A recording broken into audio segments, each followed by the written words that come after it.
মানালিতে ছিল এটা আমাদের প্রথম দিন। আর এই দিনটা ছিল আমাদের এক্সাইটমেন্টে ভরা একটা দিন। কারণ আমরা প্রথম জীবনে বরফ দেখব। তো প্রথম সব কিছুই একটা স্পেশাল ফিল করায়। তো আমাদের কাছে এটা স্পেশাল একদম অনেক। তো ভিউটা দেখো জাস্ট কতটা সুন্দর লাগছে। আর যেটা আমি মুখে বলেও প্রকাশ করতে পারবো না, নিজের চোখে দেখা একটা আলাদাই শান্তি ছিল।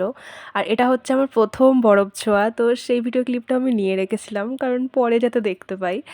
ওফ! জাস্ট আলাদাই শান্তি। মানে আমি চলে আসার পরও আমার মনে হচ্ছে কি কেন এলাম, কেন এলাম? এত তাড়াতাড়ি দিনগুলো কেন শেষ হয়ে গেল? এরকম একটা ব্যাপার।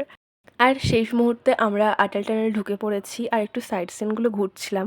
আমি আমার অভিজ্ঞতা থেকে আমার যেটা মনে হলো কি ১ম এ সাইট সিন না ঘোরাটাই বেটার। বরফে যাচ্ছি মানে ১ম বরফে যাওয়াটাই আমাদের উচিত ছিল।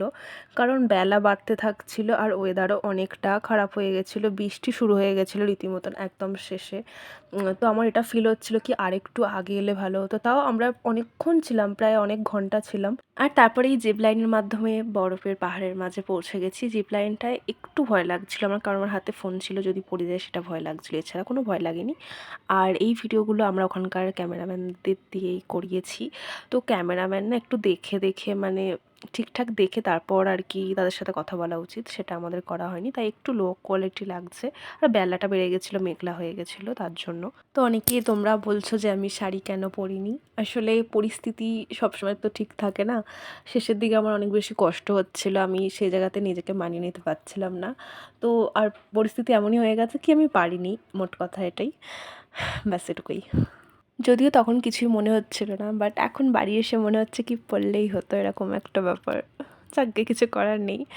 কপালে থাকলে আবার নেক্সট টাইম অবশ্যই হবে। যাই হোক, দিন শেষে কিন্তু আমরা অনেক সুন্দর, সুন্দর মোমেন্ট ক্যাপচার করে নিয়ে আসতে পেরেছি। আর এগুলো স্মৃতি হিসাবে রয়ে যাবে। তোমাদের কেমন লাগলো পুরো ব্লগটা তোমরা অবশ্যই জানিও। আমি আমার অভিজ্ঞতাগুলো তোমাদের সাথে শেয়ার করলাম। চলো টাটা।